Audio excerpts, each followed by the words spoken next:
Hello everyone, હું છું હિના અને કલ્યાણ જીવાશ્રયના પેજ પર આપનું સ્વાગત છે. અત્યારે હું તમને જે બર્ડ્સ માટેના કેજીસ અમે બનાવ્યા છે તેની હું તમને મુલાકાત કરાવું. અહીંયાથી ત્યાં સુધી અમે બ્રિજ નીચે એક મોટું કેજ બનાવ્યું છે અને આ કેજ માત્ર ને માત્ર બર્ડ્સ માટે છે. હવે અહીંયા અમે આ બર્ડ્સના જે કેજ બનાવ્યું છે એના અમે બે ભાગ કર્યા છે. આ એક ભાગ છે જ્યાં આઇસોલેશન વોર્ડ છે. અહીંયા અમે એવા બર્ડ્સને રાખીએ છીએ જે વાયરસથી પીડાતા હોય. હવે ખાસ અહીંયા જે પીજનને રાખવામાં આવ્યા છે એ પીજનમાં આરડી છે, પોક્સ છે, રાનીખેત છે, આ બધા વાયરસના નામ છે અને જે પીજન છે તેમાં આ વાયરસ સૌથી વધારે જોવા મળતો હોય છે.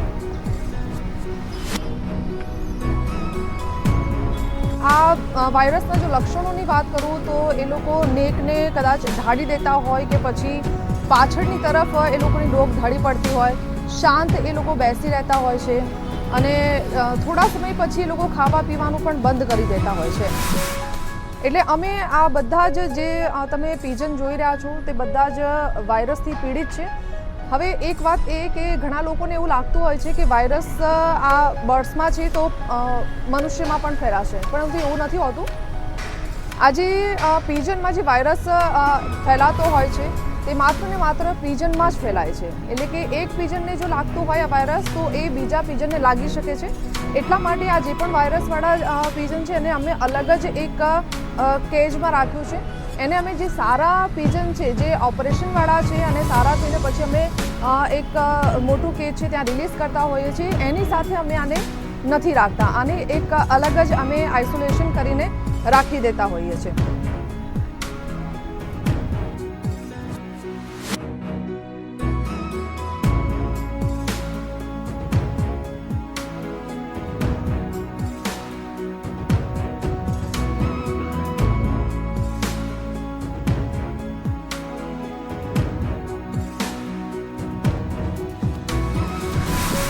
હવે આ જે પીજન છે એ થોડા સમય પછી ખાવાનું બંધ કરી દે છે, પણ જેટલો પણ સમય એ લોકો દાના પાણી લેતા હોય તો એના માટે અમે પાણીની વ્યવસ્થા પણ કરી દીધી છે અને એ લોકો જે અનાજ ખાતા હોય છે તેની પણ અમે વ્યવસ્થા કરી દીધી છે.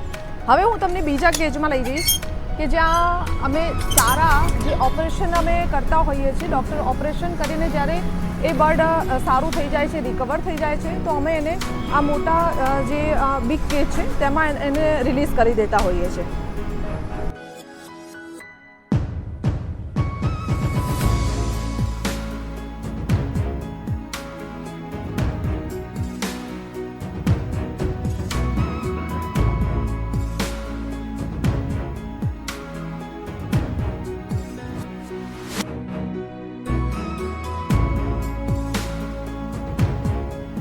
તો અત્યારે હું બિગ કેજ છે ત્યાં છું. આ મારો જે પાછળનો હિસ્સો તમે જોઈ રહ્યા છો એ આઇસોલેશન બોર્ડ છે અને આ એક મોટું પાંજરું છે જ્યાં અમે બર્ડ્સને રાખતા હોઈએ છીએ. અત્યારે બર્ડ્સમાં અમે માત્ર પીજનને રાખીએ છીએ કારણ કે અત્યારે પીજનના કેસ સૌથી વધારે આવે છે અને અમારા જે વોલેન્ટિયર્સ છે જ્યાં પણ વાયરસવાળા પીજન જોવા મળતા હોય કે પછી કોઈ ઇન્જર્ડ હોય તે અમારા વોલેન્ટિયર્સ હોસ્પિટલ સુધી પહોંચાડી દે છે. ડૉક્ટર એ લોકોની ટ્રીટમેન્ટ કરે છે. એ લોકોને હોસ્પિટલમાં જ એક નાનું કેજ છે ત્યાં રાખીએ છીએ. જ્યારે એ લોકોની ટ્રીટમેન્ટ થઈ જાય, રિકવર થાય એ પછી અમે એને આ ખુલ્લા વાતાવરણમાં છોડી દઈએ છીએ. અત્યારે આ નેચર સાથેનું અમે આ બનાવ્યું છે. સામે તમે જુઓ તો અમે એક બોક્સ જેવું રાખ્યું છે. આ બોક્સમાં અમે અનાજ નાખી દઈએ છીએ. ઘણીવાર આ જે પાંજરું અમે બનાવ્યું ને ત્યારે અમારા માટે પણ બહુ ડિફિકલ્ટ હતું અને ઘણી સમસ્યાઓનો અમને સામનો પણ કરવો પડ્યો છે. આ અમારા એલઆઈ દીવ છે જે ડૉક્ટરની ટીમમાં છે અને એ રોજ સવારે આવીને પહેલાં તો જે બર્ડ્સ અહીંયા હોય છે તે લોકોને ચેક કરે છે કે એ લોકો સુરક્ષિત છે કે નહીં, એ લોકોની પરિસ્થિતિ કેવી છે. જ્યાં એ લોકોને લાગે ટ્રીટમેન્ટ કરવા જેવું છે તો તરત જ એ લોકો હોસ્પિટલમાં લઈ જાય છે અને એ લોકોની ટ્રીટમેન્ટ કરે છે.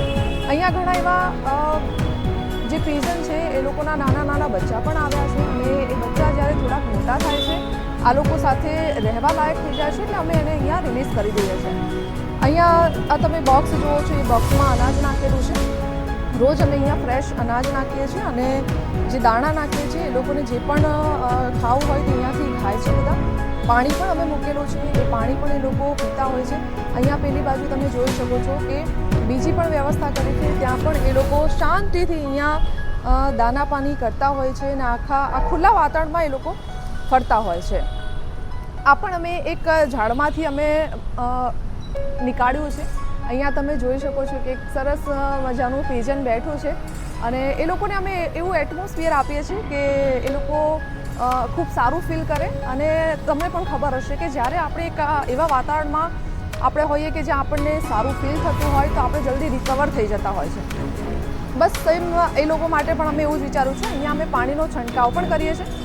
શરૂઆતમાં જ્યારે અમે આ કેજ બનાવ્યું ત્યારે અમને ઘણી પ્રોબ્લેમ્સ આવી કે બર્ડ્સને જોઈને રાત્રે આ ખુલ્લું બ્રિજ નીચે છે એટલે ખુલ્લી જગ્યામાં અમે બનાવ્યું છે એટલે અહીંયા રાત્રે કેટનો ખૂબ આતંક હતો.